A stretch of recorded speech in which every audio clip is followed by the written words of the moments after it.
花市在地新闻，后来乡亲啊继续来看花莲大地震，住伫个东部地区的金曲女歌手阿宝嘛受到影响。讲厝内底滚啊做珍贵的金曲奖的奖杯，直接摔落涂骹，拢变形解体咯。阿宝上网请问大家会当去倒位修理这奖杯咧？请记者玉洁来报道。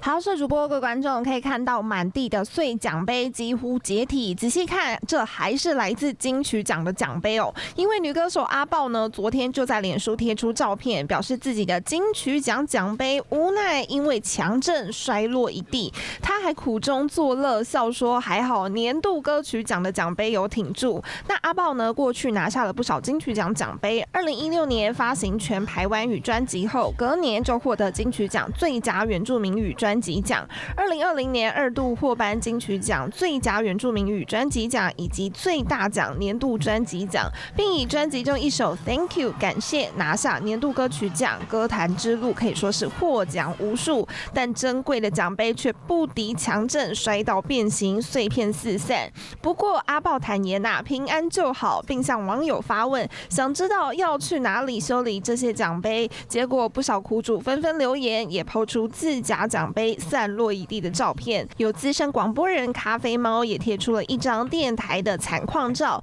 一堆奖杯同样不慎砸地，目测多达约15座，让他直呼这里也有不少要修。以上是为你掌握到最新资讯，再把时间交还棚内主播。Hello， 我是林仙怡，想要抢先掌握最及时的新闻资讯吗？赶快订阅、按赞、开启小铃铛，锁定华视新闻 YouTube 频道。